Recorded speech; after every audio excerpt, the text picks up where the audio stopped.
बहुत समय पहले की बात है। एक छोटे से गांव के पास एक सुंदर जंगल था। उस जंगल में तरह तरह के पक्षी और जानवर रहते थे। उन्हीं पक्षियों में एक अनोखा तोता भी रहता था, जिसका नाम चिरकू था। चिरकू को लोग सौभाग्यशाली तोता के नाम से जानते थे, क्योंकि जहां भी वह जाता, वहां कोई न कोई चमत्कार हो जाता या किसी की किस्मत बदल जाती। गांव के लोग मानते थे कि अगर चिरकू उनके घर आ जाए, तो उनके जीवन में सुख और समृद्धि आ जाती है। चिरकू हमेशा खुश रहता और अपनी मधुर आवाज में गाने गाता। लोग उसे फल और अनाज खिलाते और उसकी भलाई की कामना करते थे। चिरकू भी गांव के लोगों से बहुत प्यार करता था और जहां भी जाता, खुशियां बांटता। एक दिन गांव में एक गरीब किसान, जिसका नाम रघु था, बहुत परेशान था।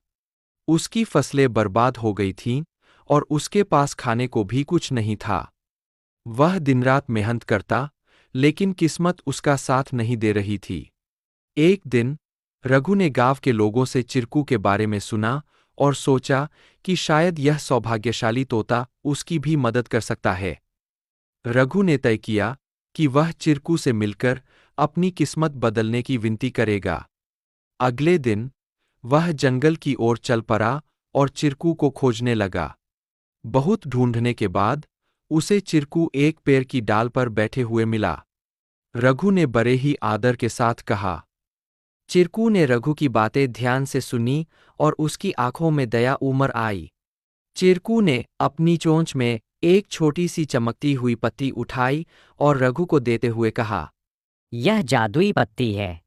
इसे अपनी जेब में रख लो और जब तुम अपने खेत में काम करने जाओ तो यह पत्ती तुम्हारी किस्मत बदल देगी। रघु ने धन्यवाद कहा और वह पत्ती लेकर अपने घर लौट आया।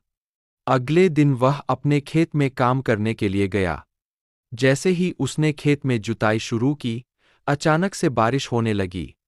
उसकी सूखी जमीन हरी भरी हो गई और थोड़े ही समय में उसकी फसलें लहलहा उठीं।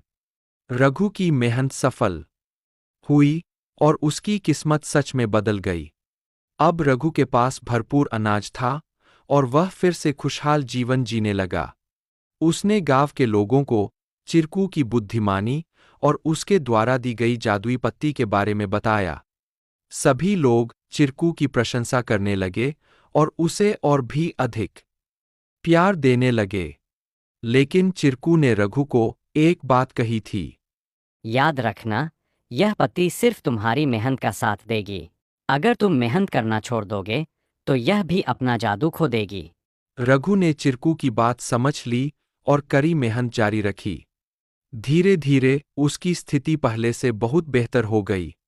वह गांव के सबसे सफल किसानों में से एक बन गया, लेकिन उसने कभी यह नहीं भूला कि उसकी सफलता में चिरकू और उसकी मेहनत का कितना बड़ा हाथ था। कहानी से सीख। इस कहानी से हमें यह सीख मिलती है कि किस्मत भी उन्हीं का साथ देती है जो खुद मेहनत करते हैं।